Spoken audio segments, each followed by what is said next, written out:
I'm going to take you through some passages to show how I find what purpose the author is writing for, whether they're describing something, explaining something, or answering a question. So this passage is called sign language. People who are deaf or hard of hearing are unable to hear noises. When people talk, they cannot hear them. They have adapted to this disability by using sign language to communicate.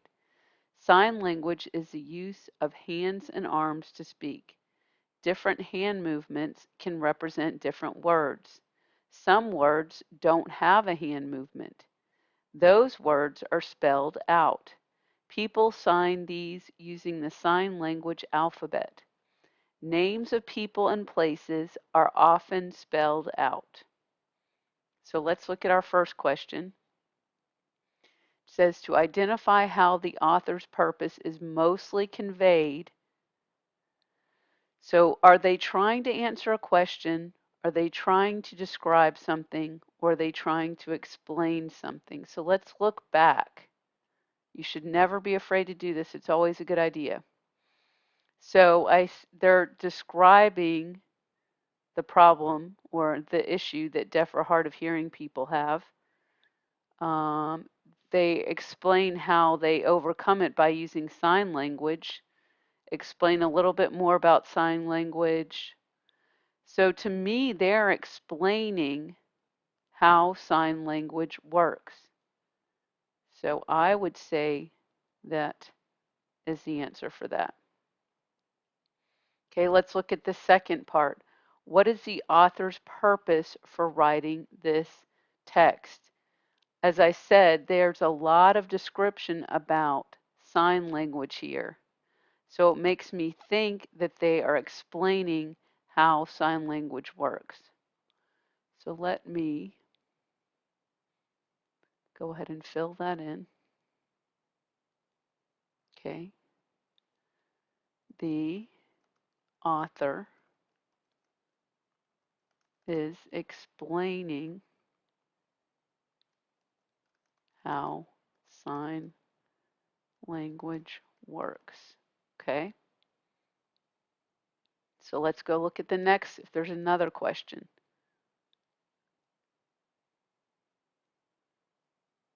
Apologize if that got off track there for a minute. Hope you can see that. Identify what sign language is. Okay, so let's go back up, because if they asked us to explain, we should be able to identify what it is. So sign language is the use of hands and arms to speak. This sentence right here. Hold on.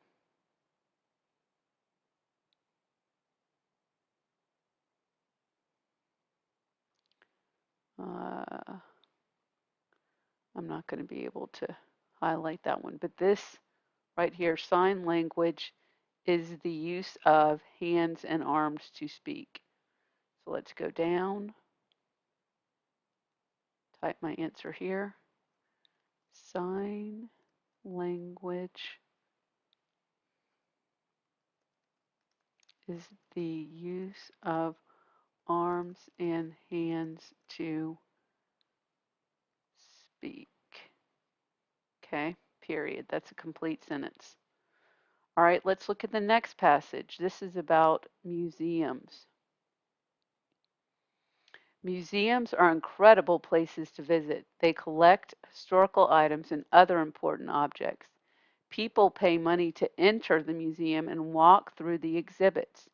Some exhibits may be interactive. Exhibits may have the visitors move objects. Some have people touch computer screens. Some museums are fully interactive. Children's museums are often this way. There are many different types of museums. So again, I think I could see how someone could say explain, because they're kind of explaining the different types of museums. But I think they're really trying to describe them more so than that, because they're describing how you have to pay money to get in, that some of the exhibits are interactive, which allow people to move objects. Some touch computer screens. There are many different types of museums. So I think they're describing museums. So I would say it is, let me close this. Let's move this over again. Sorry about that. That it's describing something. All right. So here we are here, and we are going to go back to our tools. It says, what is the author's purpose? Let me move this one more time. What is the author's purpose for writing this text? Oh, sorry, went too far. Okay, so if I go back up and look up here, I think they're trying to describe why museums are incredible places to live. So the purpose for the author wants to describe why museums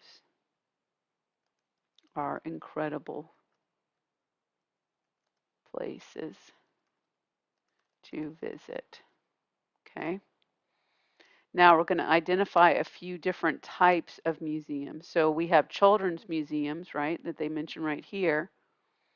And then we have museums that have interactive parts to them. So I'm going to write, there are children's museums and museums that have interactive exhibits. Let me go to the next line.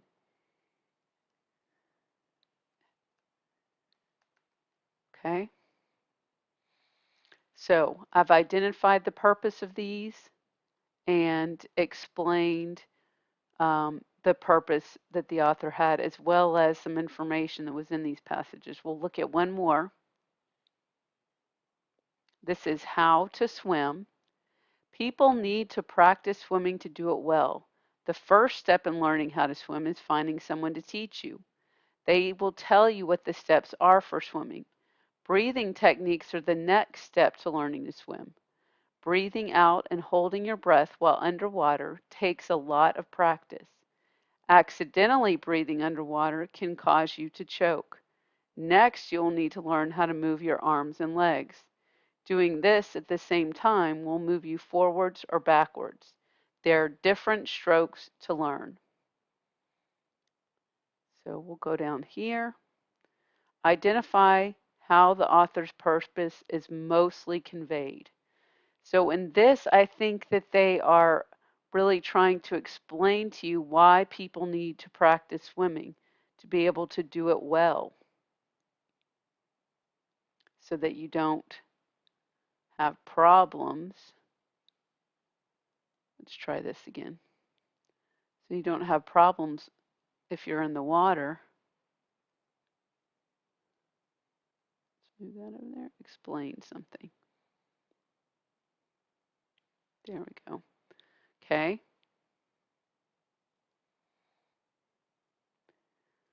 What is the author's purpose for writing this text? Well, I would say to explain what you should be doing when you're practicing swimming, because I see the breathing techniques, move your arms and legs, different strokes to learn. So what you need to practice when you practice swimming.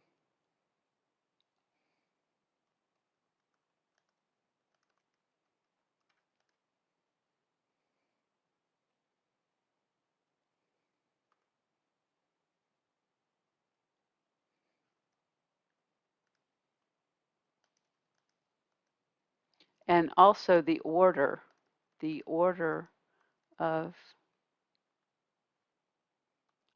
things you need to practice, because she does tell you that in the article as well. or in the passage. What is one of the first things that you'll learn? So let's go back up here. Breathing techniques are the next step. Okay, they will tell you what the steps are for swimming. Oh, we got to find somebody to teach us first, right? I see the first step. That's the clue right there. I totally missed that. When they say, if I can, there we go. When they say the first thing, you need to try and see if you can find that word first somewhere. And that didn't want to move for me. There we go. We'll just keep copying that.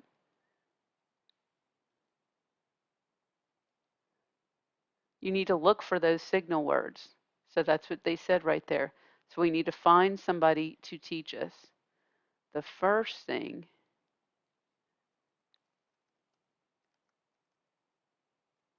is to find someone to teach us. Okay? All right. I hope you learned something in this lesson. Have a great day.